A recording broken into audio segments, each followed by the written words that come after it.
इसीलिए अल्लाह कुरान में अपने नबी की ड्यूटी बयान करते हुए फरमाता है, हुवल्लज़ी बअथ फिल उम्मिय्यीन रसूलन मिनहुम यतलू अलैहिम आयातिही व युज़क्कीहिम व युअल्लिमुहुमुल किताब वल हिकमा। अल्लाह ने अनपढ़ लोगों के बीच में, जो लिखना पढ़ना नहीं जानते थे, उनके बीच में उन्हीं में से एक रसूल भेजा। वो रसूल उनको कुरान की आयतों को पढ़ पढ़ के सुनाते हैं। ये अलग बात है कि नबी तो कुरान पढ़ पढ़ के सुनाते थे और नबी का उम्मती आज कुरान को रेशम के कपड़े में लपेट कर रखे। जरा अपने दिल पे हाथ रख के बताओ, ये बेचारे मेरे पीछे जो बैठे हैं कुरान के हुफ़ाज़, ये तो कुरान पूरा याद करते हैं, कुरान का दौर करते हैं, लेकिन आम पब्लिक की मैं बात कर रहा हूं, कितने लोग तो ऐसे हैं साल भर कभी कुरान की शक्ल तक नहीं। रमजान का महीना आता है तो गैरत जागती है, शर्म आती है, तो कुछ लोग कुरान खोल लेते हैं, वरना साल भर तक कुरान को लपेट के हम गर्दो गुबार में अटने के लिए छोड़ देते हैं। इसीलिए अल्लाह ताला कुरान करीम में अपने नबी की जुबान से कहलवाता है, वक़ाल रसूल या रब्बि इन्न कौमी इत्तखज़ू हाज़ल कुरआन महजूरा। कयामत के दिन अल्लाह के रसूल शिकायत करेंगे, कंप्लेंट करेंगे अपनी उम्मत की। कौन कंप्लेंट कर रहा है? रसूल कर रहे हैं। किसके पास? अल्लाह के पास। क्या शिकायत करेंगे? वक़ाल रसूल या रब्बी, रसूल कहेंगे ऐ मेरे रब, इन्न कौमी इत्तखज़ू हाज़ल कुरआन महजूरा, मेरी कौम ने कुरान को छोड़ दिया। कुरान को छोड़ दिया। कुरान को हमने दवा इलाज की किताब बना, कुरान पढ़ के मरीज को दम कर रहे हैं, जायज है, हराम नहीं है, मगर ये कुरान का सेकेंडरी पर्पस है, प्राइमरी पर्पस नहीं है, बुनियादी मकसद नहीं है। कुरान का बुनियादी मकसद आपकी बीमारियों, आपके जिस्म की बीमारियों को दूर करना नहीं, आपके दिल की बीमारी को दूर करना। ये कुरान अल्लाह की वो किताब है मेरे साथ। लौ अंज़लना हाज़ल कुरआन अला जबलिन लरअयतहु खाशियन मुतसद्दिअन मिन खश्यतिल्लाह।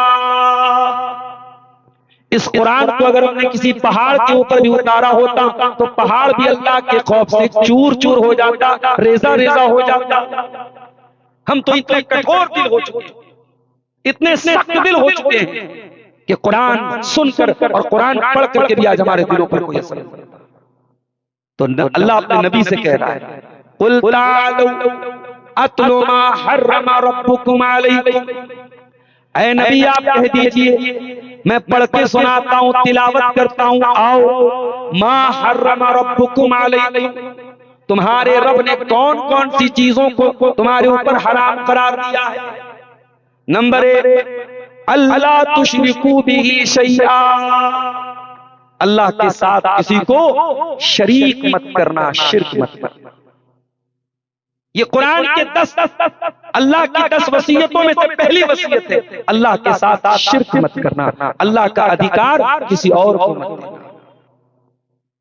अभी मैं रास्ते में आ रहा था, एक गांव गुजरा, हमारे साथी ने बताया ये गांव उन लोगों का है जो कब्रों पर सजदा करते हैं। हिंदुस्तान में करोड़ों ऐसे मुसलमान इनके दिमागों पे पट्टी डाली जो अल्लाह के वलियों और पैगंबरों और बुजुर्गों की कब्रों पर जाके सजदा करते हैं, उनसे मुरादें मांगते हैं। और माफ करना, आज बहुत सारे अहले हदीसों के यहाँ भी अकीदे की खराबियां हैं। आपके इलाके में भी अब अहले हदीसों के घरों में भी तावीज़ पहना जाने लगा है, बच्चों और औरतों के गले में तावीज़ नजर आने लगा है। अब आपके घरों में भी शिरकिया अमल बहुत सारा होने लगा है। दुनिया का सबसे बड़ा पाप शिर्क है मेरे प्यारे साथी, ये नाकाबिले माफी गुनाह है, अनफॉरगिवेबल है, अल्लाह की ऐसी कोई माफी नहीं। इन्नल्लाह ला यगफिरु अन युशरका बिही व यगफिरु मा दून ज़ालिका लिमन यशा, अल्लाह ताला शिर्क को माफ नहीं करेगा, शिर्क से छोटे जो गुनाह है वो माफ हो जाएंगे, शिर्क माफ होने वाला। इतना डेंजरस गुनाह है ये अगर इंसान शिर्क करके दुनिया से गया, बगैर तौबा किए मर गया, अगर शिर्क की हालत में मर गया, आप उसके लिए मग़फ़िरत की दुआ नहीं कर सकते। आपका बाप ही क्यों ना हो, आपकी माँ ही क्यों ना हो, आपका भाई ही क्यों ना हो, मुशरिक के लिए मग़फ़िरत की दुआ करने की इजाजत भी आपको। इब्राहीम अलैहिस्सलाम अल्लाह की बारगाह में दुआ करते हैं, वग़फ़िर लि अबी इन्नहु काना मिनज़्ज़ालिमीन। ऐ अल्लाह मेरे बाप को बख्श दे, मेरे बाप को माफ कर दे, मेरा बाप भटक गया है, गुमराह हो गया है। अल्लाह ने कहा नहीं इब्राहिम, तुम्हारे बाप की बख्शिश नहीं हो सकती, तुम्हारे बाप के लिए तुम्हें मग़फ़िरत की दुआ करने की इजाजत भी नहीं। और क़यामत के दिन जब इब्राहीम अलैहिस्सलाम अल्लाह की बारगाह में आएंगे, उनके बाप को बच्चों की शक्ल में लाया जाएगा और पैरों के उसके पैर पकड़ के उसको उनके बाप को जहन्नम की आग में डाल दिया जाएगा। तो अल्लाह कह रहा है कि अल्लाह के साथ किसी को शरीक मत करो। ये पहला हुक्म है कुरान का। शिर्क सबसे बड़ा पाप है, सबसे बड़ा।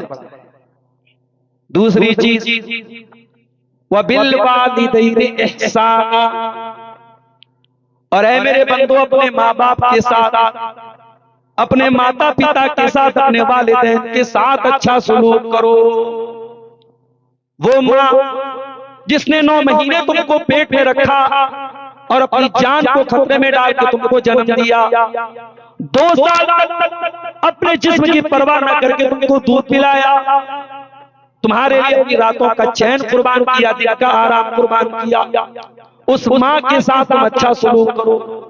वो बाप जो तुम्हारे आराम के लिए रात रात भर खड़ता था, दिन दिन भर खड़ता था, जिसने अपना सारा आराम त्याग दिया तुम्हारे लिए, जिसने तुम्हारे लिए परदेश में रह के जिंदगी गुजारी, अपने बाप की कुर्बानियों को याद करो, अपने बाप के साथ उसने सलूक करो।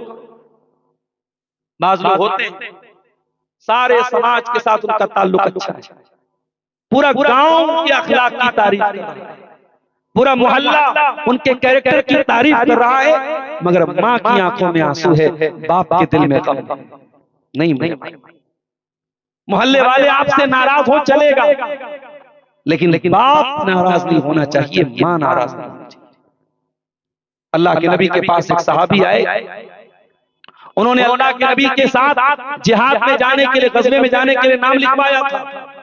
कहा अल्लाह के नबी, मैं आपके साथ गज़वे में जाना चाहता हूं और मैं अपने माँ बाप को रोता हुआ छोड़ के आया हूं, मेरे माँ बाप रो रहे थे, मैं उनको छोड़ के आया हूं।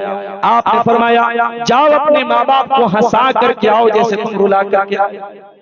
याद रखो मेरे भाइयों, माँ बाप की आंखों में आंसू न लाना, माँ बाप को कभी रोने पर मजबूर न करना। कुरान में अल्लाह ताला दूसरा हुक्म हमको यही दे रहा है, वबिल वालिदैनि इहसाना, अपने माँ बाप के साथ तुम अच्छा सलूक करो। और अगर ये माँ बाप तुमको बुढ़ापे में मिले तो बोझ न समझना, ये न सोचना कि ये कौन सी मुसीबत मेरे गले पड़ गई। अरे कितने ऐसे बदनसीब हैं जो तरसते हैं जिंदगी में बड़े बड़े डिसीजन लेने के पहले कि काश मेरे अब्बा होते तो मैं उनसे पूछ के राय।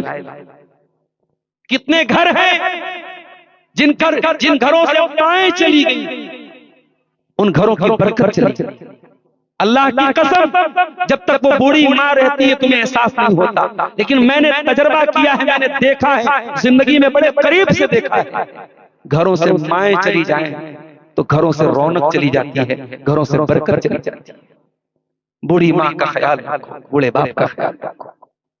अगर इतने बूढ़े हो गए, इतने कमजोर हो गए, तुम्हें बाप की गंदगी साफ करनी पड़ रही है, तो इसे बोझ न समझना, इसे तकलीफ न समझना, इसे अपनी खुशनसीबी समझना, इसे अपनी किस्मत समझना कि तुम्हारी माँ ने तुम्हारे बचपन में न जाने कितनी बार तुम्हारी गंदगी साफ की थी। अल्लाह ने तुम्हें मौका दिया कि माँ ने हजारों बार वो एहसान तुम्हारे साथ किया था, तुम कुछ सालों तक, कुछ दिनों तक अपनी माँ के साथ वो एहसान कर सको, वो काम कर सको। मेरे भाइयों, अगर ये नौबत आ जाए कि माँ बाप बिस्तर पर जाएं और उनकी तुम्हें खिदमत करनी पड़े, तो इसे अपनी सआदत समझना, अपनी खुशनसीबी समझना। इसीलिए अल्लाह कुरान के 15वें पारे में कहता है, इम्मा यबलुगन्ना इंदकल किबरा अहदुहुमा जब तुम्हारे माँ बाप में से कोई एक बूढ़ा हो जाए, औ किलाहुमा या दोनों बूढ़े हो जाए, कोई तुमको एक मिल जाए या दोनों मिल जाए बुढ़ापे में। अगर दोनों मिल गए तो बहुत अच्छी बात है, माँ चली गई बाप बचाए, बाप चला गया माँ बची है। अगर एक बचा है अकेला बचा है तो अकेला तुम्हारे प्यार का, तुम्हारी केयर का, तुम्हारी तवज्जो का ज्यादा हकदार है। जब तक दो थे दोनों एक दूसरे के सुख दुख में एक दूसरे का सहारा बन जाते थे, एक दूसरे को ढाढ़स बंधाते थे, एक दूसरे को हौसला दिया करते थे। अकेला अगर बाप बचाए, अकेली अगर माँ बची है तो कुरान उसका जिक्र पहले करता है, इम्मा यबलुगन्ना इंदकल किबरा अहदुहुमा, कोई एक तुमको बुढ़ापे में मिल जाए या दोनों बुढ़ापे में मिल जाए।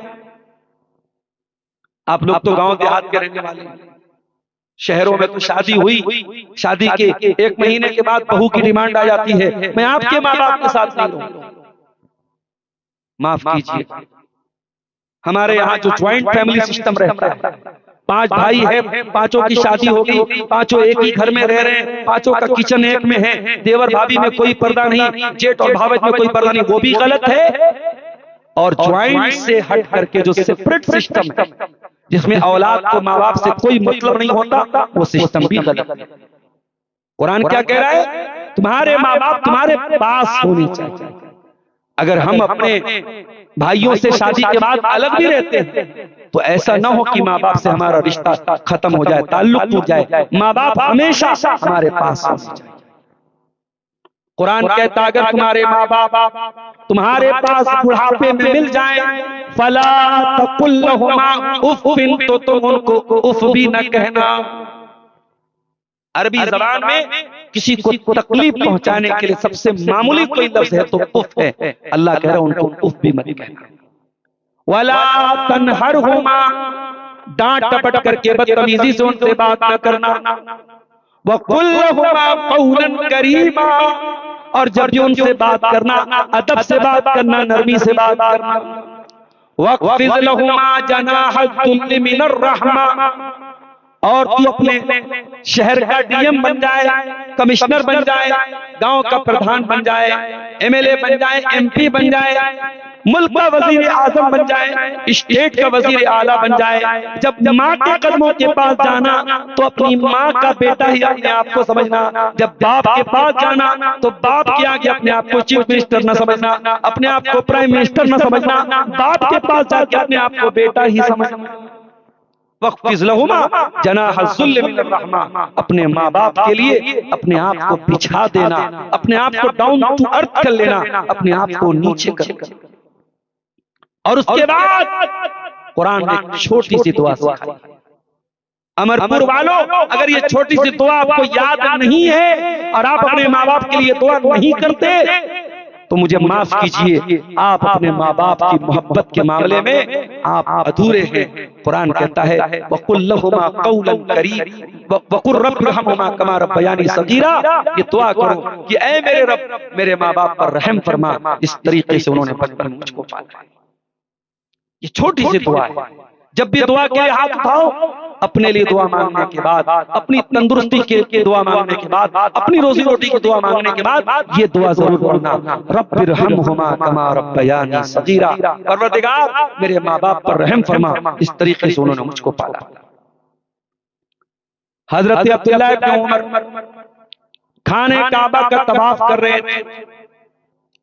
एक देहाती आदमी अपनी माँ को कंधे पे बिठा के खाने काबा का तवाफ कर रहा था, तवाफ भी कर रहा था और अरबी का एक शेर भी पढ़ रहा था, इन्नी लहा बईरुहल मुज़ल्ललू, मैं अपनी माँ के लिए ऊंट बन गया हूँ, मैं अपनी माँ के लिए ऊंट बन गया हूँ जिसकी सवारी की जा रही है। मेरी माँ मेरे कंधे पे सवार होके मेरे कंधे पे बैठ के खाने काबा का तवाफ कर रही है। जब उसने तवाफ मुकम्मल कर लिया, अब्दुल्लाह इब्न उमर के पास आया, कहा अब्दुल्लाह इब्न उमर, आज मैंने अपनी माँ को तवाफ करा दिया खाने काबा का, अपनी पीठ को मैंने माँ की सवारी बना दिया, आज मुझे ऐसा लगता है कि मैंने माँ का हक अदा कर दिया। अब्दुल्लाह इब्न उमर कहते हैं अल अदबुल मुफरद की सही रिवायत है, अब्दुल्लाह इब्न उमर कहते हैं ला वला बिज़फ़रतिन वाहिदा, अरे नादान तू माँ का हक अदा करने की बात करता है। तेरी माँ ने जब तुझको जन्म दिया था, तेरी माँ की जो चीख की आवाज निकली थी, अभी तो तूने उस आवाज का भी हक अदा नहीं किया।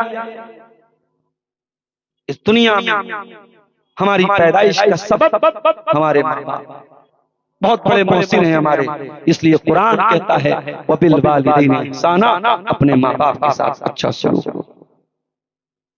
तीसरा हुक्म वला तक़तुलू औलादकुम मिन इमलाक, और ऐ मेरे बंदो अल्लाह की तीसरी वसीयत भी सुन लो। अल्लाह की तीसरी वसीयत यह है कि अपने बच्चों को कत्ल न करो। क्या मतलब? बच्चों को कत्ल न करो, बच्चों की हत्या न करो। मिन इमलाक, गुर्बत की वजह से, गरीबी की वजह से, पैसे के अभाव की वजह से, रोजी रोटी की कमी की वजह से अपने बच्चों को कत्ल न करो। आए अल्लाह, तू कह रहा है बच्चों को कत्ल न करो। बच्चा पैदा होगा, स्कूल में डालना होगा, पढ़ाना होगा, लिखाना होगा, खिलाना होगा, पिलाना होगा। कौन खिलाएगा, कौन पिलाएगा? अल्लाह ने फरमाया नहनु नरज़ुकुकुम व इय्याहुम, मेरे बंदो तुमको भी रोजी हम देते हैं और तुम्हारे बच्चों को भी रोजी हम देते हैं। तो ये ना समझ कि तू रोजी रसा है। अगर तुझे ये लगता है कि अपनी औलाद को तू खिलाता है, क्या दुनिया में यतीम बच्चे नहीं पलते? तुझे अगर ये लगता है कि तेरे बाजुओं में बड़ी ताकत है और अपने बाजुओं से तू कमाता है, क्या दुनिया में अपाहिजों के पेट नहीं भरते? क्या तुझे ये लगता है कि तेरी आंखें बड़ी तेज हैं और अपनी आंखों के जरिए तू रोजी रोटी कमा लेता है, क्या दुनिया में अंधों को खाना नहीं मिलता है? क्या बहरों को रोजी नहीं मिलती है? मेरे प्यारे साथियों, रोजी देने वाला अल्लाह है, इसलिए रोजी रोटी के डर से कभी अपने बच्चों को कत्ल मत करना। और माफ कीजिएगा, आज हमारे यहाँ क्या हो रहा है, मैं एक मदरसे में पढ़ाता हूँ, मदरसा गरीब इलाके में, लड़कियों को तो लोग इंटर करा रहे हैं, लड़कियों को 12 तक पढ़ा रहे हैं, ग्रेजुएशन करा रहे हैं। लड़के 5 तक पढ़ लिए, 6 तक पढ़ लिए, बाप ने कहा चलो भाई काम काम। लड़कों को नहीं पढ़ा रहे, क्यों? कहते मौलवी साहब महंगाई बहुत ज्यादा है, परिवार को चलाना है, बेटा कमाएगा नहीं तो परिवार कैसे? मैंने कितने टैलेंटेड बच्चों को देखा है, पढ़ाई में बहुत अच्छे हैं, लेकिन माँ बाप उन टैलेंटेड बच्चों की पढ़ाई खत्म करवा देते हैं सिर्फ इसलिए कि लड़का कमा के लाए। मदरसे की पढ़ाई छोड़ करके वो लड़का जाकर के कमाने लगता है। मेरे प्यारे साथियों, एक वक्त की रोटी खा करके एक वक्त फाका कर लेना, अपना पेट काट लेना, गुर्बत बर्दाश्त कर लेना, मगर अपनी रोजी रोटी की वजह से बच्चों की पढ़ाई मत रोकना। आज के दौर में कहते हैं कि आज के दौर में ताकत इंसान के पास इल्म से आती है, तालीम से आती है। अगर आपकी औलाद कल तालीम की कमी की वजह से परेशान होगी, आपको कोसेगी, आपको बुरा भला बोलेगी कि काश मेरे माँ बाप ने मुझे पढ़ाया, तो कुरान कह रहा है अपनी औलाद को कत्ल मत करो। तो कत्ल ना करने में बच्चों की पढ़ाई से उनको महरूम करना, बच्चों की तालीम छुड़ा देना, बच्चों को स्कूल और मदरसे से हटा देना, ये भी शामिल है। जहां तक हो सके, जहां तक मुमकिन हो, बच्चों की पढ़ाई रोकने की कोशिश ना करो, बच्चों की पढ़ाई को टूटने मत दो। उसके बाद फरमाया वला तक़रबुल फ़वाहिशा मा ज़हरा मिन्हा व मा बतन, और अल्लाह की चौथी वसीयत ये है फहश कामों के करीब न जाना, फवाहिश के करीब न जाना, गंदे कामों के करीब न जाना, अश्लील काम न करना, वल्गर काम न करना, गंदे और घिनौने काम न करना। फवाहिश का मतलब समझते हो? अरबी जबान में जब कोई चीज बहुत उभरी हुई हो उसको अरबी में फहश बोलते हैं। तो शरीयत की नजर में जो गुनाह इतने गंदे हो कि अब उसके बारे में तकरीर करने की जरूरत नहीं, हर इंसान जानता है कि ये गलत है। जैसे जिना, जैसे लिवातत है, मर्द का मर्द के साथ गलत काम, जैसे नौजवानों का मुश्तजनी करना है, अपने हाथों से अपने जिस्म को बर्बाद करना, ये तमाम गुनाह ये फवाहिश है। और कुरान कह रहा है वला तक़रबुल फवाहिश, तुम फहश कामों के करीब भी मत जाओ। गौर कर रहे हैं आप? कुरान फहश काम करने से नहीं, फहश काम के करीब भी जाने से। अगर आपका मोबाइल आपको फहश कामों की तरफ लेके जा रहा है, मोबाइल के करीब ना जाओ। अगर आपका इंटरनेट आपको फहश कामों के करीब लेके जा रहा है, इंटरनेट के करीब न जाओ। अगर आप किसी स्कूल और कॉलेज में या कोई एजुकेशन की तालीम हो रही है, लड़के लड़कियां साथ में पढ़ाई कर रहे हैं और वहां पढ़ाई करने की वजह से आप फहश कामों के, गंदे कामों के करीब जा रहे हैं, तो कुरान कह रहा है वला तक़रबुल फवाहिश, फहश कामों के करीब न जाओ। और जब फहश कामों की बात आई तो अल्लाह ने एक बात और जिक्र फरमाया, मा ज़हरा मिन्हा व मा बतन। एक बेहयाई वो होती है जो नजर आती है, और एक बेहयाई वो होती है जो घर के अंदर होती है। एक ओपन होती है, एक सीक्रेट होती है, एक नजर आती है, एक हिडन होती है, छुपी हुई होती है। कुरान कह रहा है ओपन बेहयाई से भी बचो और सीक्रेट बेहयाई से भी बचो। औरत घर के बाहर निकलती है नकाब में, पर्दे में, लेकिन घर के अंदर देवर से कोई पर्दा नहीं है, खाला के लड़कों से कोई पर्दा नहीं है, मामू के लड़कों से कोई पर्दा नहीं है, चाचा के लड़कों से कोई पर्दा नहीं है, ताया के लड़कों से कोई पर्दा नहीं है। घर के बाहर नकाब में निकलती है और घर के अंदर मोबाइल पर गैर मर्दों से कॉल के जरिए बात करती है, वीडियो कॉल के जरिए बात करती है। बेहयाई की तमाम किस्में कुरान करीम की एक आयत के टुकड़े में आ गई मेरे प्यारे साथी। वला तक़रबुल फवाहिश मा ज़हरा मिन्हा व मा बतन। ऐ मेरे बंदो, तुम गंदे कामों के करीब भी न जाना। ऐ अल्लाह, लड़का जवान हो गया, लड़की जवान हो गई, दोनों के अंदर एक दूसरे के लिए अट्रैक्शन है। मर्द को औरत की जरूरत है, औरत को मर्द की जरूरत है। ऐ अल्लाह, तू तो मना कर रहा है फहश कामों के करीब न जाना, गंदे कामों के करीब न जाना। ऐ अल्लाह, जो नेचुरल तौर पर, जो फितरी तौर पर तूने मर्द के अंदर ख्वाहिश रखी है, औरत के अंदर ख्वाहिश रखी है, उस ख्वाहिश को कैसे पूरा किया जाए, उसका तरीका भी कुरान में। उसका तरीका क्या है? वअन्किहुल अयामा मिनकुम वस्सालिहीन मिन इबादिकुम व इमाइकुम। अपने लड़कों और लड़कियों की शादी कराओ, निकाह कराओ, सही उम्र हो जाए निकाह का। और जब निकाह कराओगे तो ऑटोमेटिक इनकी ख्वाहिशें हलाल तरीके से पूरी होंगी। इसीलिए अल्लाह के नबी नौजवानों को खिताब करके फरमाते हैं, या माशर शबाबी मन इस्तता मिनकुमुल बाता फलयतज़व्वज। ऐ नौजवानों, जो तुम में से शादी की ताकत रखता है वो निकाह कर ले। इन्नहु अग़ज़्ज़ु लिलबसर व अहसनु लिलफर्ज। इसलिए कि निकाह करने से उसकी शर्मगाह की हिफाजत हो जाएगी, उसकी आंखों की हिफाजत हो जाएगी। मगर एक बात बताऊं, आज का दौर वो दौर है कि शादी के बाद भी गारंटी नहीं है कि इंसान की ठरक पूरी हो जाए। आज के दौर में कितने मर्द हैं जो एक्स्ट्रा मैरिटल अफेयर रख रहे हैं, कितनी औरतें हैं जो शादी के बाद गैर मर्दों से ताल्लुक रख रही हैं। तो निकाह कर लेने से ख्वाहिशात पर कंट्रोल होता है जब अल्लाह का तकवा और अल्लाह का डर साथ में होगा। अगर अल्लाह का डर नहीं होगा तो शादी के बाद भी मर्द जिना करता है, औरत जिना करती है। इसीलिए कुरान जिना को इतना बड़ा पाप करार देता है कि अगर कुंवारा लड़का लड़की जिना करे तो कुरान कहता है अज़्ज़ानियतु वज़्ज़ानी फजलिदू कुल्ला वाहिदिन मिनहुमा मिअत जल्दा। जिना करने वाली औरत को और जिना करने वाले मर्द को 100 कोड़े मारो, 100 कोड़े मारो। वला ताखुज़कुम बिहिमा रअफ़तुन फी दीनिल्लाह। और जब ये सजा दी जाए तो पब्लिक प्लेस में दी जाए, सार्वजनिक स्थल पे दी जाए, सबके सामने दी जाए। सबके सामने 100 कोड़े मारो। और अल्लाह कह रहा है कि जब ये सजा दी जाए तो कोई मुरव्वत न की जाए।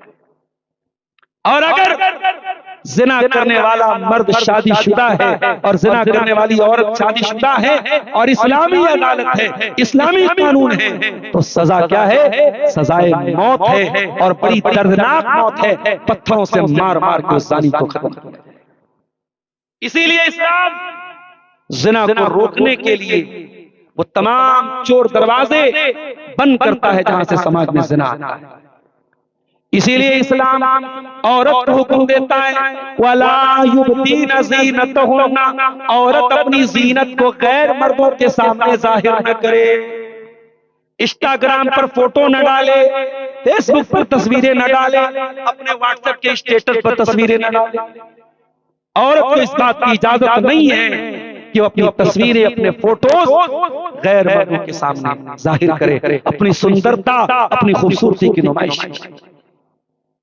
आप यकीन करें आज इंस्टाग्राम पर हजारों आईडी ऐसी है जो मुसलमान औरतों की, बल्कि उसमें कुछ बेगैरत ऐसे होते हैं कि औरत गंदे गंदे वीडियो बना रही है और उसका शौहर भी उसमें शामिल है। चंद पैसों के लिए शौहर अपनी बीवी के जिस्म की नुमाइश करवा रहा है और शौहर भी मुसलमान है, बीवी भी मुसलमान।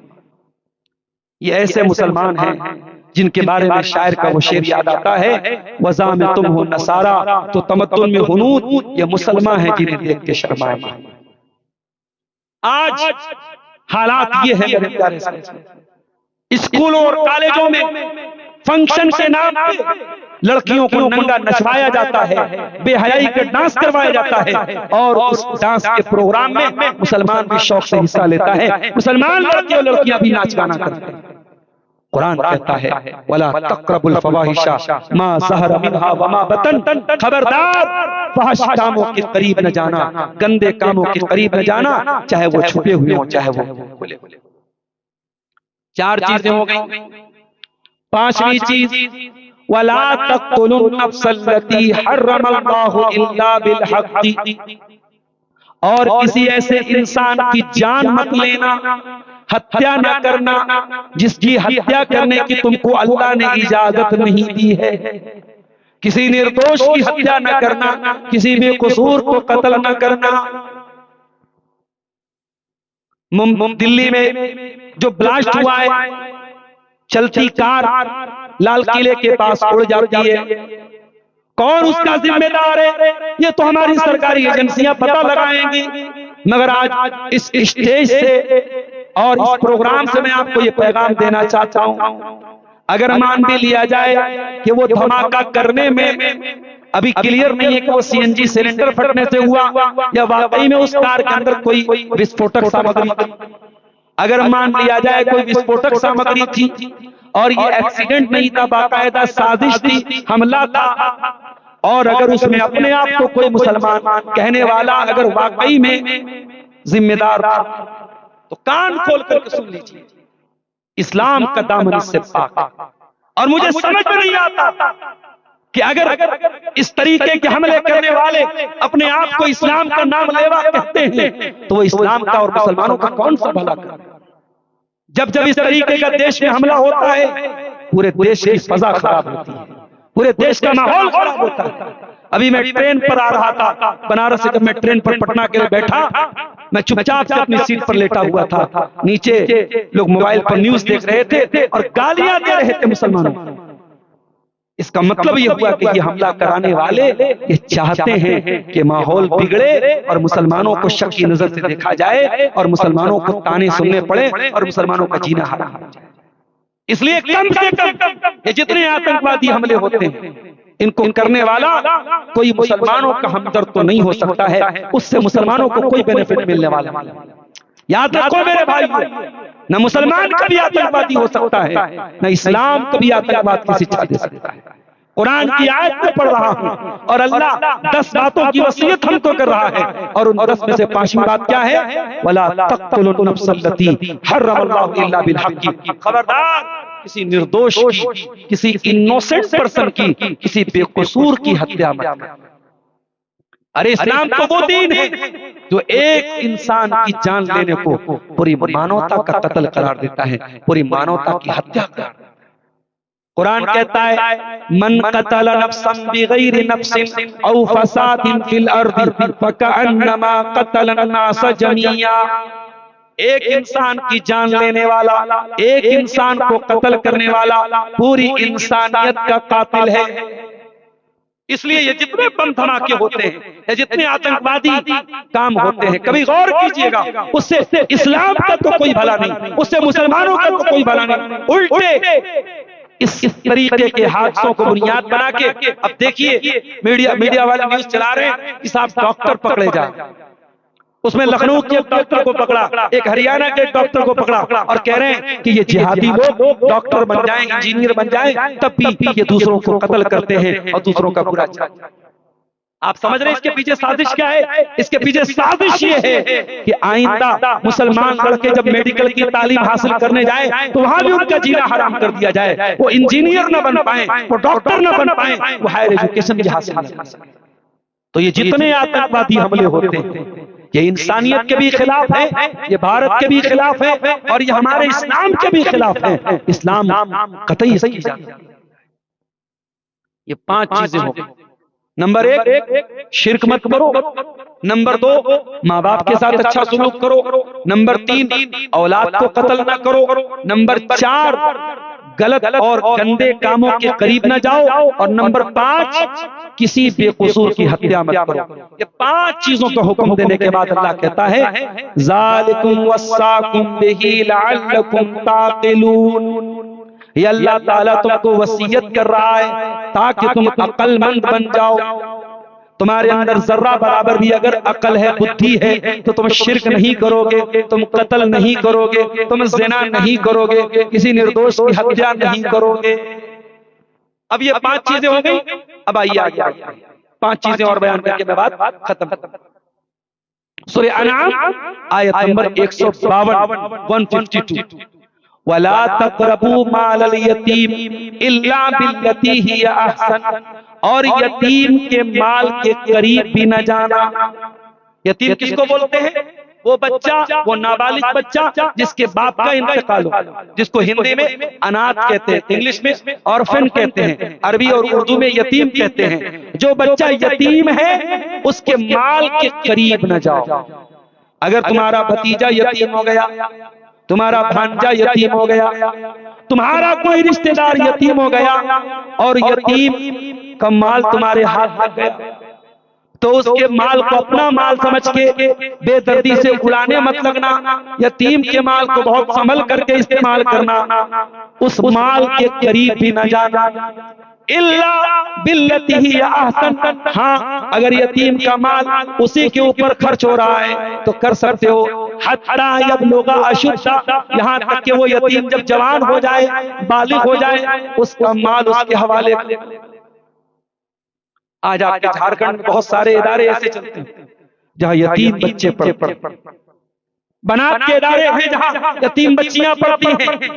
मैं उन इदारों के जिम्मेदारों को एक पैगाम देना चाहता हूँ, खबरदार, अगर यतीम बच्चों के नाम पे आपको कोई चंदा मिल रहा है, यतीम बच्चियों के नाम पे आपको कोई पैसा मिल रहा है, उसके बारे में बहुत मुहतात रहना, बहुत एहतियात करना। कहीं ऐसा ना हो कि यतीम का माल खाने के आप भी जिम्मेदार हैं। यतीम का माल कहीं हमारे पेट में न चला जाए। अगर गया यतीम का माल हमारे पेट में तो कुरान क्या कहता है, सुन लीजिए। इन्नल लज़ीना याकुलूना अमवालल यतामा ज़ुल्मन इन्नमा याकुलूना फी बुतूनिहिम नारा। जो लोग यतीम का माल खाते हैं वो अपने पेट में जहन्नम की आग खाते हैं।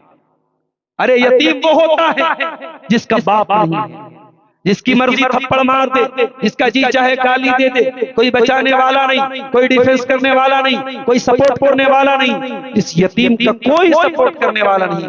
उस यतीम का मेरा अल्लाह सपोर्ट करता है और अल्लाह कुरान में उस यतीम का हक बयान कर रहा है और अपने बंदों से कह रहा है वला तक़रबू मालल यतीम इल्ला बिल्लती हिय अहसन। यतीम के माल के करीब। उसके बाद नंबर 7 व औफुल कैल वल मीज़ान बिल क़िस्त। और ऐ मेरे बंदो, जब कोई सामान नाप करके देना, तौल करके देना, तो पूरा पूरा देना। नाप तौल में कोई कमी न करना, कारोबार में कोई डंडी न मारना, कोई चीटिंग न करना, कोई मिलावट न करना। झारखंड में बड़े बड़े घोटाले हुए, उसका जिम्मेदार बड़े बड़े लोगों को करार दिया गया। बहुत सारे घोटाले सच में हुए, बहुत सारे घोटालों का इल्जाम भी लगा। लेकिन आप गौर कीजिए, ये घोटाले क्यों होते हैं, ये सामानों में मिलावट क्यों होती है? जब इंसान के दिल से अल्लाह का डर निकलता है, जब ऊपर वाले को जवाब देने का एहसास निकलता है, तभी इंसान घोटाला करता है, करप्शन करता है। दुनिया के सारे करप्शन, सारे भ्रष्टाचार, सारी बेईमानी, सारी खयानत को खत्म करने का एक ही तरीका है, अल्लाह के कैमरे का डर पैदा हो जाए। दुनिया में कैमरा लगा होता है, इंसान चोरी नहीं करता, कैमरा लगा है। आप देखिए जहां जहां टोल है, टोल प्लाजा पे भी कैमरा लगा है। अभी दिल्ली में जो कार का बम धमाका हुआ, कार धमाका हुआ, उस कार का भी वीडियो इंटरनेट पर आ गया है। और टोल पे वो आदमी जब फ्यूल भरवाने गया था, पेट्रोल भरवाने गया था, तो उसकी तस्वीर उसमें आ गई। तो टोल पे भी कैमरा लगा हुआ है। दुनिया में कैमरे क्यों लगते हैं? ये कैमरे इसलिए लगते हैं ताकि कभी मौका पड़े तो अपराधी को पकड़ा जाए। हमारे ड्राइवर साहब बड़ी स्पीड में गाड़ी चला रहे थे, हाईवे पर एक जगह कैमरा लगा था, और स्पीड, वो कैमरा स्पीड को भी ट्रैक करता है। अगर आपकी स्पीड 80 के ऊपर है, 100 के ऊपर है, फौरन मोबाइल पर मैसेज आ जाएगा, चालान कर जाएगा। दुनिया का कैमरा अगर अपराध को कंट्रोल कर सकता है, तो सोचो अल्लाह का कैमरा उसमें कितना।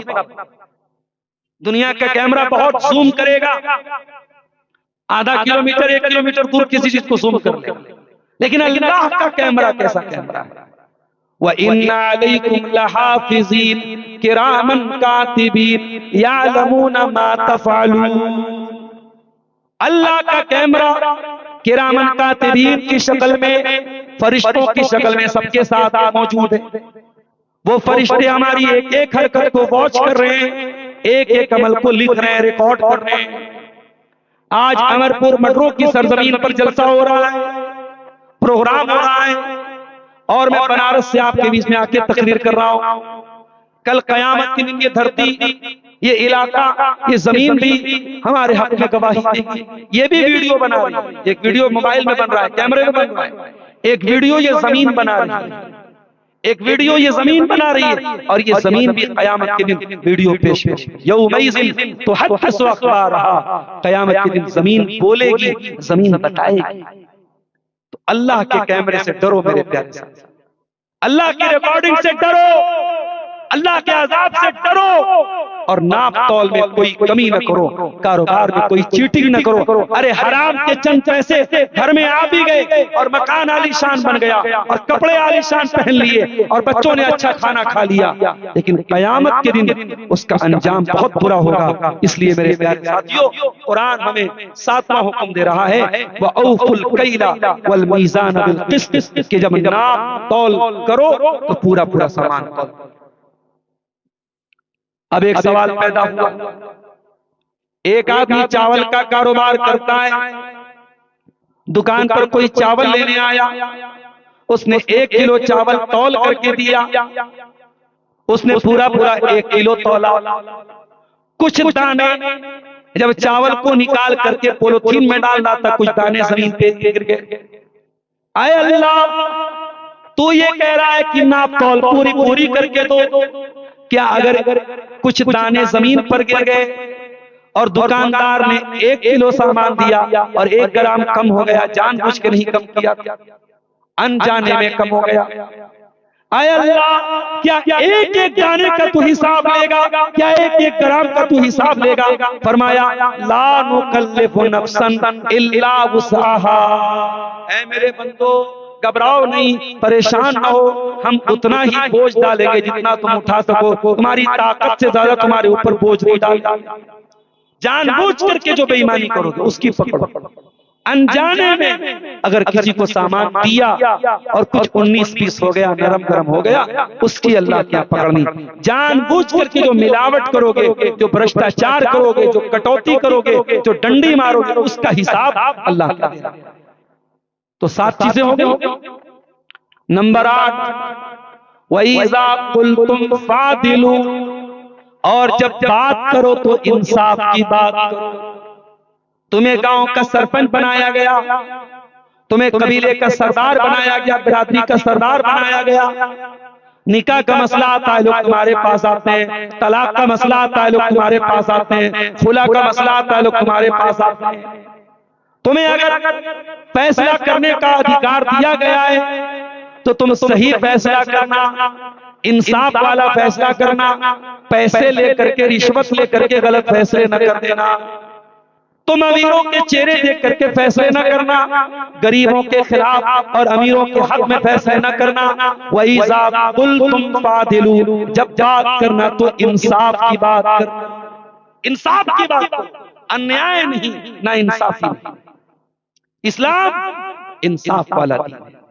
और काश कोई हमारे मीडिया वालों को ये बात बता देता कि आज तुम अपनी रिपोर्टिंग में और अपनी मीडिया में सबसे ज्यादा अगर किसी चीज का कत्ल कर रहे हो तो इंसाफ का कत्ल। जिस गाड़ी में एक्सीडेंट हुआ, जिस गाड़ी में धमाका हुआ, उस गाड़ी का मालिक एक मुसलमान था, मीडिया वाले ये तो बता रहे हैं, लेकिन उस मुसलमान ने अपनी गाड़ी एक गैर मुस्लिम को, जिसका नाम देवेंद्र था, उसको बेचा था। मीडिया इस बात को छुपा रहा है। इस वक्त हमारे देश का मीडिया इतना धोखेबाज और इतना बायस्ड हो चुका है, उतना किसी देश का मीडिया। मैं मीडिया वालों से कहना चाहूंगा, इंसाफ से काम लो। तुम्हारा काम मुल्क में नफरत की आग को भड़काना नहीं है, तुम्हारा काम सच्ची पत्रकारिता को, सच्ची न्यूज को दुनिया तक पहुंचाना है। और इस्लाम न्याय और इंसाफ की बात करता है। किसी शहर में दंगा हो जाए, आपके भागलपुर का इलाका बहुत करीब है यहां से, भागलपुर के दंगे को लोग आज भी याद करते हैं। किस तरीके से खेतों में मुसलमानों की लाशों को गाड़ दिया गया था, आज भी दंगे को लोग याद करते हैं। जब दंगा होता है लोग सही गलत नहीं समझते, लोग सत्य असत्य नहीं समझते, लोग न्याय अन्याय नहीं समझते मेरे साथ। मगर कुरान वो किताब है और इस्लाम वो दीन है जो हमें ये सिखाता है, चाहे दंगा हो जाए, चाहे युद्ध हो जाए, चाहे जंग हो जाए, कोई भी हालत आ जाए, न्याय का दामन हमें नहीं छोड़ना। कुरान कहता है वला यजरिमन्नकुम शनानु कौमिन अला अल्ला तादिलू इदिलू हुवा अक़रबु लित्तक़वा। ऐ मेरे बंदो, अगर जंग के हालात भी आ जाए और तुम्हारी किसी के साथ दुश्मनी हो जाए तो दुश्मन के साथ भी तुम अन्याय न करना, ना इंसाफी मत करना, इंसाफ का दामन हाथ से जाने मत देना। तो कुरान कहता है वइज़ा कुल्तुम फादिलू, जब बात करो तो इंसाफ की बात। आय अल्लाह, मैं फैसला करने बैठा, मेरी बीवी के खिलाफ है फैसला, मेरी औलाद के खिलाफ है, मेरी माँ के खिलाफ है, मेरे बाप के खिलाफ है। आय अल्लाह, मैं क्या करूं? माँ का साथ दूं या सच्चाई का साथ दूं? बाप का साथ दूं या सच्चाई का साथ दूं? भाई का साथ दूं या सच्चाई का साथ दूं? कुरान कहता है वलऊ का नज़ा कुर्बा, अगर तेरे अपनों के खिलाफ पड़ जाए तब भी तू सही फैसला करना, न्याय वाला फैसला करना, सत्य वाला फैसला करना। अल्लाह, ये है इस्लाम। अगर आप फैसले की कुर्सी पर बैठे हैं, आप जज हैं, आप पंच हैं, आप सरदार हैं, तो आपका फैसला बायस्ड नहीं होना चाहिए, आपका फैसला न्याय वाला होना चाहिए, जस्टिस वाला होना चाहिए। 8 चीजें हो गई। नंबर 9, वबिअहदिल्लाहि औफू, और ऐ मेरे बंदो, अल्लाह ताला से तुमने जो वादा किया है उस वादे को पूरा करो, उस वादे को निभाओ। अल्लाह से वादा करके वादा खिलाफी मत करो। अल्लाह से हमने क्या वादा किया है? हमारी पैदाइश के हजारों साल पहले जब अपने बाप आदम की पीठ में हम थे और अभी हम दुनिया में पैदा नहीं हुए थे, उस वक्त अल्लाह ताला ने पूरी आदम की औलाद को इकट्ठा करके उनसे वादा लिया। क्या वादा लिया था? अलस्तु बिरब्बिकुम, क्या मैं तुम्हारा रब नहीं हूँ? और आदम की सारी औलाद ने जवाब दिया बला, हाँ अल्लाह तू ही हमारा रब है। हमने अल्लाह से एग्रीमेंट किया कि ऐ अल्लाह हम तुझे अपना रब मानेंगे, और आज अगर दुनिया में कोई अल्लाह को अपना रब नहीं मानता है और कोई गैरुल्लाह के आगे सर झुकाता है, कोई पेड़ की इबादत करता है, कोई नदी की इबादत करता है, कोई जानवर की इबादत करता है, कोई कमर की इबादत करता है, वो अल्लाह के साथ वादा खिलाफी कर रहा है। और कुरान कह रहा है वह भी अहदिल्लाहि औफू, अल्लाह से जो तुमने वादा किया है उस वादे को निभाओ, अल्लाह के साथ वादा करके वादा खिलाफी मत करो। तो ये 9 चीजें हो। अब इस आयत को खत्म करते हुए अल्लाह कहता है ज़ालिकुम वस्साकुम बिही लअल्लकुम तज़क्करून, ये भी अल्लाह ताला तुमको वसीयत कर रहा है ताकि तुम नसीहत हासिल करो। यतीम का मामला, इसका ताल्लुक नसीहत से, नाप तौल में कमी का मसला, इसका ताल्लुक नसीहत से है। जब बात करे आदमी इंसाफ की बात करे, इसका ताल्लुक नसीहत से है। और इसी तरीके जब वादा करे, वादा पूरा करे, इसका ताल्लुक नसीहत से है। इसलिए कुरान कह रहा है कि अल्लाह की वसीयत है ताकि तुम नसीहत हासिल करो। अब आखिरी बात, अल्लाह की 10वीं वसीयत, सूरह अनाम आयत नंबर 153, व अन्ना हाज़ा सिराती मुस्तकीमन फत्तबिऊ, और ऐ नबी आप ऐलान कर दीजिए जो रास्ता मोहम्मद अकरम लेकर के आए हैं, जो नबी अकरम जो रास्ता लेकर के आए वही अल्लाह का सीधा रास्ता है, फत्तबिऊ, उसी पर चलो, वला तत्तबिऊ सुबुल, और दूसरे रास्तों पर न चलो, फतफर्रक़ बिकुम अन सबीली, वरना ये दूसरे रास्ते तुमको अल्लाह के रास्ते से भटका देंगे। नबी ने जो रास्ता दिया है उसी हाईवे पर चलो, उस हाईवे को मत छोड़ो, उस सिराते मुस्तकीम को मत छोड़ो। कौन क्या कह रहा है, हमारे बुजुर्गों ने क्या कहा, हमारे बड़ों ने क्या कहा, हमारे पीरों ने क्या कहा, नहीं, जो रसूल ने कहा, जो अल्लाह ने कहा, उसी मनहज पर, उसी सिराते मुस्तकीम पर चलते चले जाना है। अल्लाह कह रहा है व अन्ना हाज़ा सिराती मुस्तकीमन फत्तबिऊ, उसी सीधे रास्ते पर चलते चले जाओ, दूसरे रास्तों की पैरवी। पता ये चला सिराते मुस्तकीम का रास्ता है। और सुन लो दुनिया वालों, अहले हदीस की दावत उसी सिराते मुस्तकीम की दावत है। अहले हदीस कभी नहीं कहता हमारे बुजुर्गों की तरफ आ जाओ, हमारे उलमा की तरफ आ जाओ, हमारे मुफ्ती साहब जो कह रहे हैं वो मान लो। अहले हदीस कहता है आओ रब के कुरान को मान लो और मुस्तफा के फरमान को मान लो। यही रब का कुरान और मुस्तफा का फरमान, यही वो सिरात मुस्तकीम है जिस पर नबी चलते थे, इस पर सहाबा चलते थे, और उसी पर चलने की दावत आज अहले हदीस का बच्चा बच्चा देता है। अल्हम्दुलिल्लाह। तो मेरे प्यारे साथियों, ये 10 वसीयतें अल्लाह ताला ने सूरह अनाम की इन 3 आयतों में हमें बयान की हैं। हम चूंकि वक्त भी मेरा पूरा हो रहा है और मुझे फौरन अभी निकलना भी है, सुबह क्लास भी करनी है बनारस पहुंच करके, हम अल्लाह से दुआ करते हैं रब्बुल आलमीन इन 10 वसीयतों पर हम सबको अमल करने की तौफीक अता फरमा। रब्बुल आलमीन हमें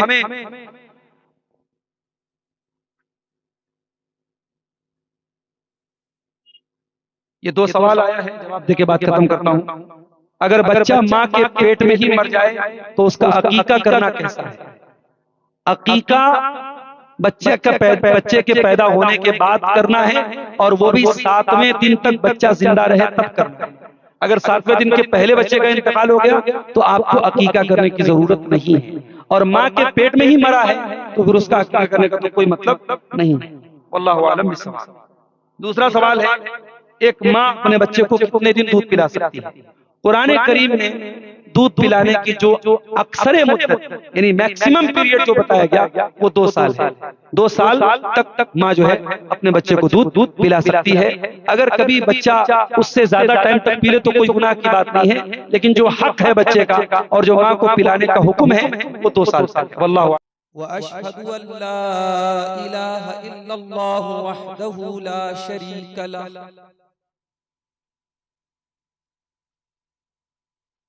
व अशहदु अन्ना मुहम्मदन अब्दुहु व रसूलुहु।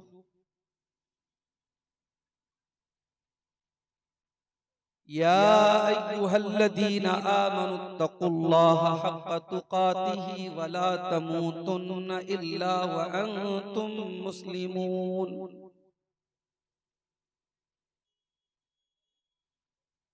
या अय्युहन्नासुत्तक़ू रब्बकुमुल्लज़ी ख़लक़कुम मिन नफ़्सिन वाहिदा व ख़लक़ मिन्हा ज़ौजहा व बत्त मिन्हुमा रिजालन कसीरन व निसाअ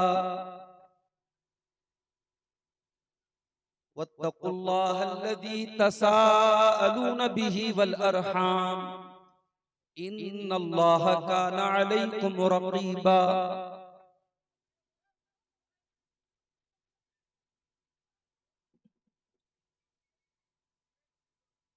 या अय्युहल्लज़ीना आमनुत्तक़ुल्लाह वक़ूलू क़ौलन सदीदा युस्लिह लकुम अअमालकुम व यग़फिर लकुम ज़ुनूबकुम व मन युतिइल्लाह व रसूलहू फ़क़द फ़ाज़ फ़ौज़न अज़ीमा। अम्मा बअद फ़इन्न खैरल हदीस किताबुल्लाह व खैरल हदी हदी मुहम्मदिन सल्लल्लाहु अलैहि वसल्लम व शर्रल उमूरि मुहदसातुहा व कुल्ल मुहदसतिन बिदअह व कुल्ल बिदअतिन दलालह व कुल्ल दलालतिन फिन्नार।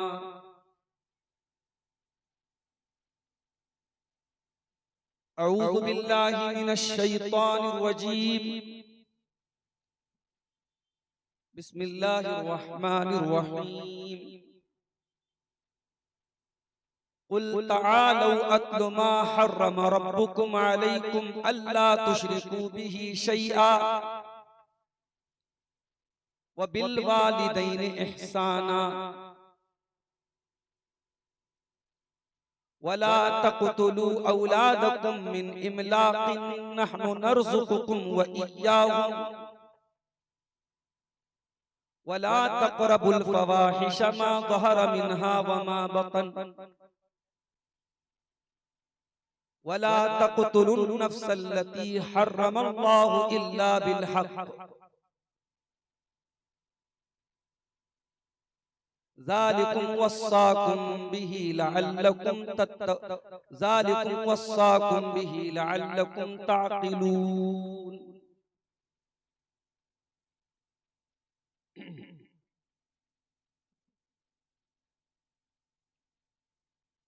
बेअमल को दुनिया में राहतें नहीं मिलती, बेअमल को दुनिया में राहतें नहीं मिलती, दोस्तों दुआओं से जन्नतें नहीं मिलती। इस नए जमाने के आदमी अधूरे हैं, इस नए जमाने के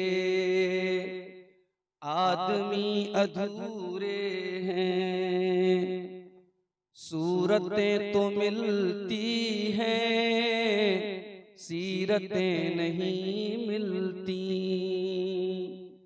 सूरतें तो मिलती हैं, सीरतें नहीं मिलती।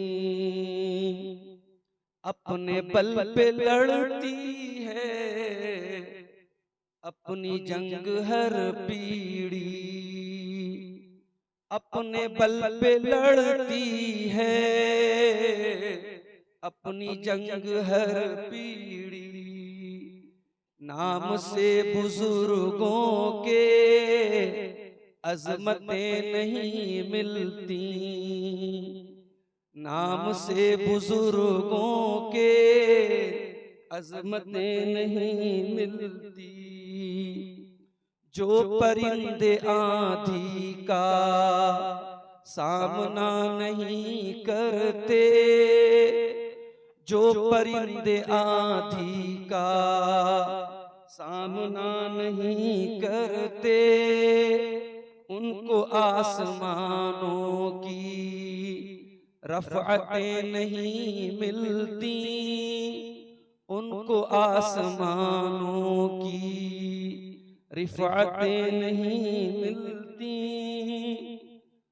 शोहरतों पे इतरा कर खुद को जो खुदा समझे, शोहरतों पे इतरा कर खुद को जो खुदा समझे, मंजर ऐसे लोगों की तुरबतें नहीं मिलती। सदर मुहतरम, उलमाए किराम, मुहतरम बुजुर्गों, नौजवान साथियों, ये मेरे लिए बहुत खुशी का मौका भी है और सच पूछिए तो गैर मुतवक्का है। आज के प्रोग्राम के लिए हाफिज शमशेर साहब हफिज़हुल्लाह ने यकीनन तारीख मुझसे महीने भर पहले ली थी और कल डालकोला साइड में एक प्रोग्राम में मुझे आना था और फिर वहां से आज के इस प्रोग्राम में शिरकत करनी। मुसलसल एक हफ्ते से 10 दिन से सफर, प्रोग्राम, तबीयत भी ठीक नहीं थी और मदरसे का भी मामला था। कल मैंने डालकोला का सफर कैंसिल कर दिया और हाफिज साहब को भी मैसेज कर दिया कि मैं नहीं आ पाऊंगा। लेकिन चूंकि इस इलाके में जब मैं बिल्कुल शुरुआत में आता था, मुझे याद है पहला प्रोग्राम इस इलाके में गालिबन 2009 या 10 के आसपास में हुआ था। उस वक्त से हमारे अजीज, हमारे मोहतरम हाफिज शमशेर साहब से हमारे ताल्लुकात हैं, दोस्ती है। और शेख ने कहा कि आप नहीं आएंगे तो फिर हमारी बड़ी बदनामी होगी। और चूंकि इज्जत, एक दोस्त की इज्जत को अपनी इज्जत समझना चाहिए, इसलिए बहुत बड़ा रिस्क लेकर के मैं बनारस से तकरीबन 12:15 बजे निकला, पटना पहुंचा। पटना से बाई कार आपके बीच में अभी तकरीबन 9:30 बजे पहुंचा।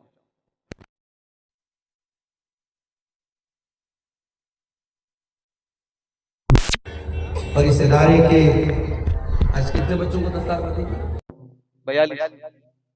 42 बच्चे आज इस इदारे से कुरान करीम की हिफ्ज की तकमील कर चुके हैं और उनके सरों पे दस्तार बांधी गई है।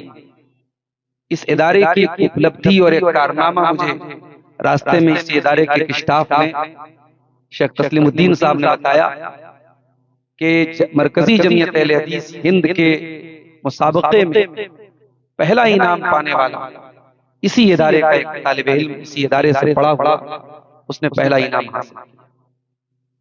ये बहुत बड़ी कामयाबी है और बहुत कम वक्त में इस इदारे ने अगर इतना बड़ा कारनामा अंजाम दिया है कि यहाँ का तालिबे इल्म ऑल इंडिया लेवल के मुकाबले में अव्वल इनाम पा रहा है, तो मैं समझता हूँ कि ये इस इदारे के जो जिम्मेदार हैं और इदारे के जो स्टाफ हैं, उनकी मेहनत और उनकी कुर्बानियों का नतीजा है।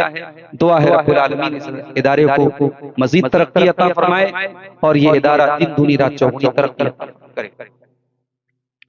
मेरे भाइयों, झारखंड के इस इलाके में ये प्रोग्रामों का सीजन नहीं है। आमतौर से आपके इलाके में फरवरी और मार्च में प्रोग्राम होते हैं और कुछ प्रोग्राम मैंने दे भी रखे हैं, कुछ फरवरी में है, कुछ अप्रैल में है, रमजान के बाद।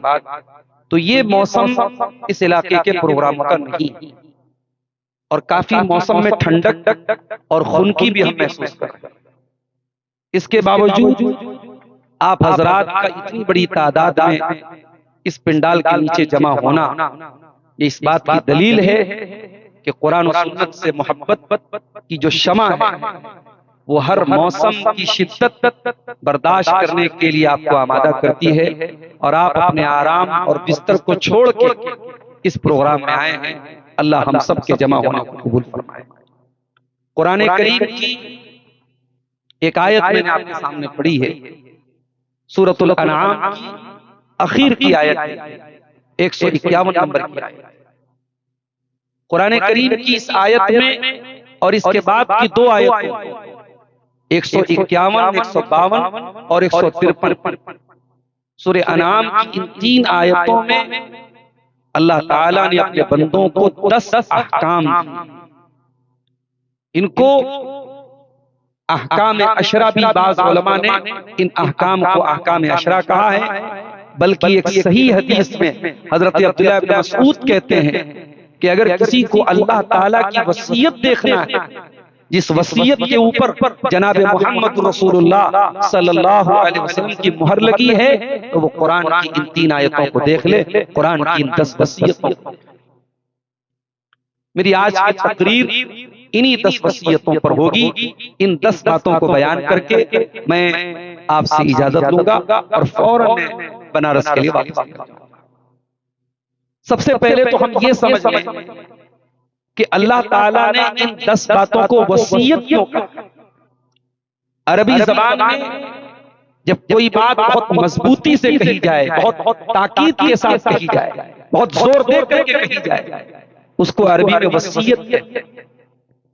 इसीलिए मरने वाला मरने से पहले अपने वारिसीन को जो बातें बता के जाता है उसको भी वसीयत कहा जाता है। तो कुरान की इन 3 आयतों में अल्लाह ने 10 वसीयतें की। आइए कुरान खोलते हैं, सूरह अनाम आयत नंबर 151। कुल तालू अत्लु मा हर्रम रब्बुकुम अलैकुम, ऐ नबी आप फरमा दीजिए, आओ मैं तुमको पढ़ के सुनाता हूं। कुल तालू अत्लु, आओ मैं तिलावत करता हूं, मैं पढ़ता हूं। नबी का एक काम ये भी था, नबी कुरान की तिलावत करके सुनाते।